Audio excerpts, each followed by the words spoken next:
Proverbs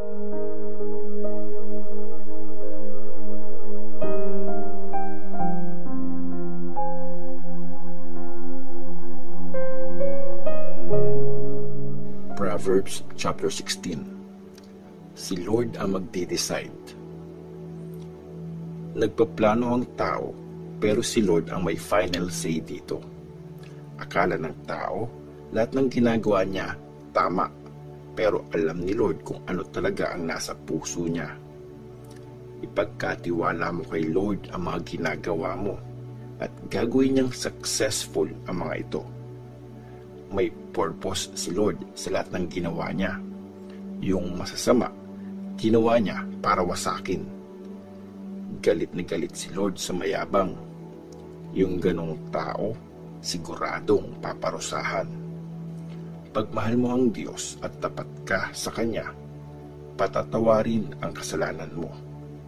Ang sumusunod kay Lord, hindi mapapahamak. Kung natutuwa si Lord sa buhay ng isang tao, pati kaaway niya ay makakasundo. Mas okay pa ang maliit na kita basta nakuha sa matuwid na paraan kaysa maraming pera na galing sa pandaraya. Nagpaplano ang mga tao, pero si Lord ang nagsasabi kung saan sila pupunta. May authority ang mga sinasabi ng hari. Laging tama ang mga desisyon niya. Ang gusto ni Lord, timbangan na walang daya. Tamang panukat, siya ang may gawa. Hindi maaatim ng mga hari ang gawaing masama. Kasi sa matuwid na pamumuno, tumatatag ang kaharian. Natutuwa ang hari pag totoo ang naririnig niya. Mahal niya ang taong nagsasabi ng totoo. May mamamatay pag nagalit ang hari, kaya sisikapin ng matalino na siya ay mapangiti. Ang masayang hari, nagbibigay ng buhay, para siyang ulap na may dalang ulan.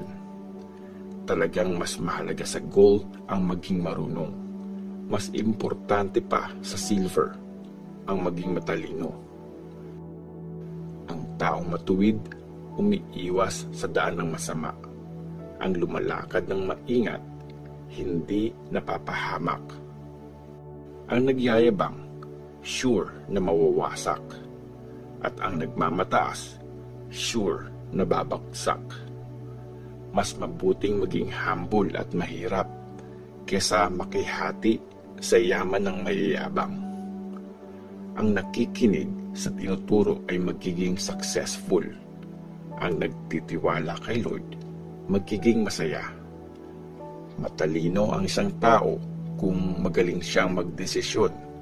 Sa magandang pagsasalita, mas nako-convince ang iba. Karunungan ang nagbibigay buhay sa matalino, pero kabubuhan ang parusa sa mga di nag-iisip. Nag-iisip muna ang matalino bago magsalita, kaya mas convincing ang sinasabi niya. Parang honey ang magagandang salita. Masarap sa pakiramdam, nagpapalakas ng katawan. May daang akala mo tama, pero sa dulo, kamatayan pala. Nagsisipag ang empleyadong nagugutom kasi gusto niyang makakain. Ang taong walang kwenta, nagpaplanong manakit ng kapwa. Parang apoy na nakakapaso ang mga sinasabi niya. Magaling magkalat ng chismis ang masama. Sinisira niya ang samahan ng magkakaibigan. Niloloko ng marahas ang kanyang kaibigan. Dinadala sa lugar na ikapapahamak niya. Ingat ka sa taong humingiti at pakindat-kindat. Meron niyang masamang binabalak. Mahabang buhay ang reward sa taong namumuhay ng matuwid. Magarang korona ang mga puting buhok niya. Daig ng mapagpasensya ang taong malakas. Ang may kontrol sa sarili, mas magaling pa sa nakakasakop ng city. Nagpapalabunutan ang mga tao para malaman ang gagawin. Pero ang desisyon kay Lord mismo nanggagaling.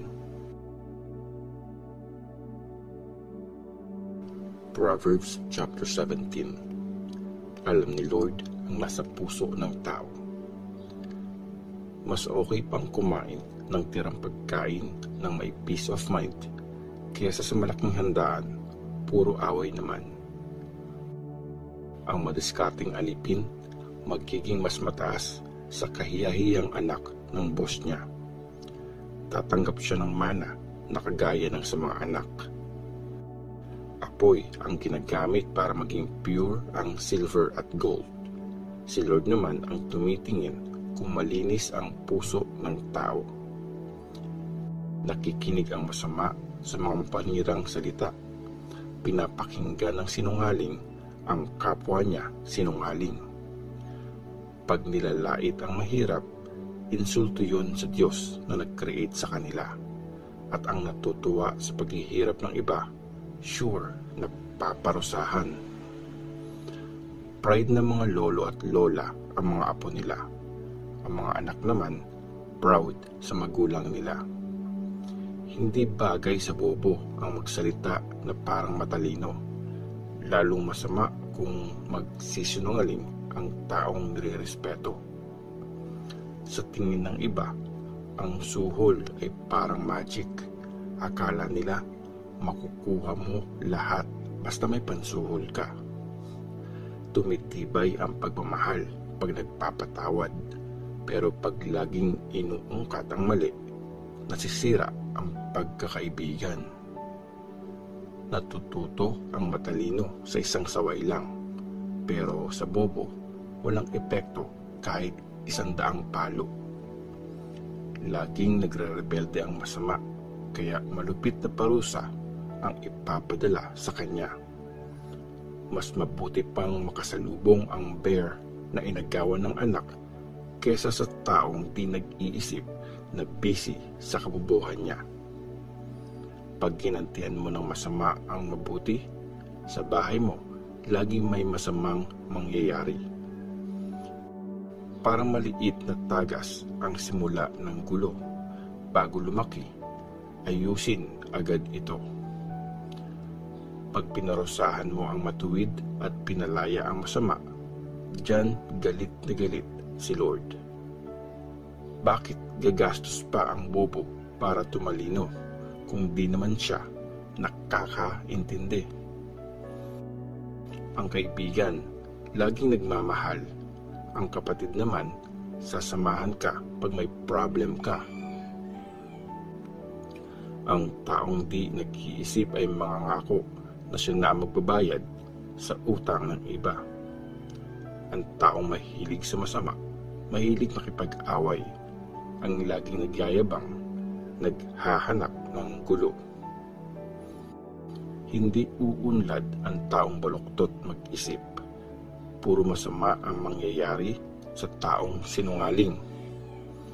Ang taong di nag-iisip, walang napibigay sa magulang, kundi lungkot at sama ng loob. Ang masayang puso parang mabisang gamot, pero unti-unti kang manghihina pag lagi kang malungkot. Tumatanggap ang masama ng secret na suhol, kaya ang hustisya nababaluktot. Ang taong nakakaintindi, nakafocus sa karunungan, pero ang atensyon ng bobo napupunta kung saan-saan. Ang anak na di nag-iisip, lungkot ang binibigay sa tatay, sama ng loob naman sa kanyang nanay. Hindi tamang pagmultahin ang walang kasalanan, hindi makatarungan na parusahan ang mabuting tao. Ang matalino, maingat sa pagsasalita. Ang taong mahinahon, malawak ang pang-unawa. Kahit ang bobo, pag tahimik siya, nagmumukhang matalino. Pag di siya nagsalita, parang ang dami niyang alam. Proverbs chapter 18. makinig ka muna bago magsalita. Ang taong makasarili ayaw makisama sa iba. Kinokontra niya lahat ng desisyon na tama. Walang pakialam ang bobo kung may naiintindihan siya o wala. Ang gusto lang niya, sabihin yung opinion niya.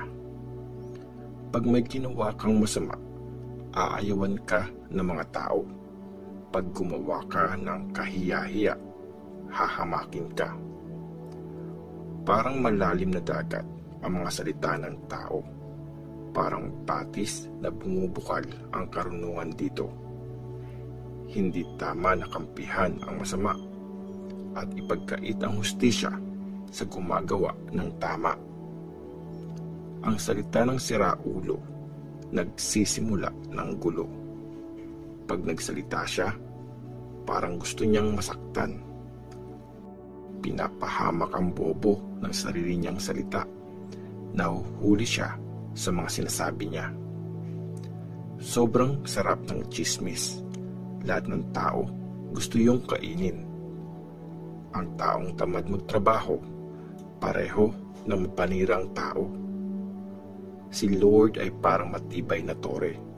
Takbuhan siya ng matuwid para maging safe. Pero ang mayaman, sa pera umaasa.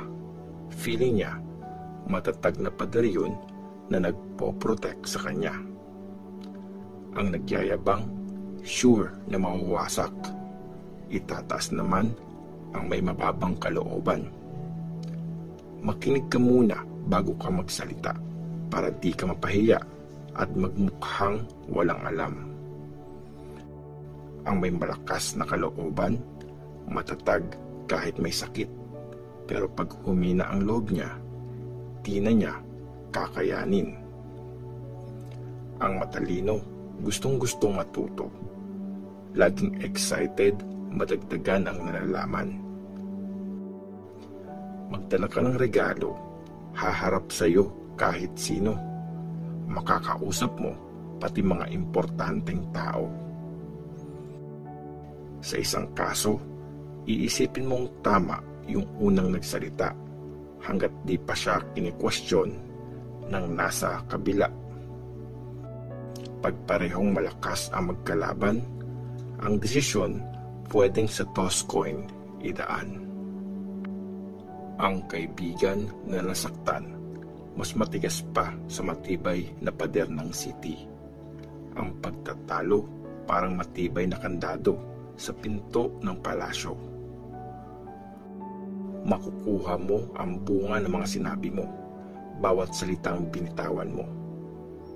Ang mga salita pwedeng pumatay o magbigay buhay. Pananagutan mo ang bawat salitang sinabi mo. Mabuti sa lalaki ang makahanap ng asawa. Isa siyang regalo na si Lord ang nagbigay.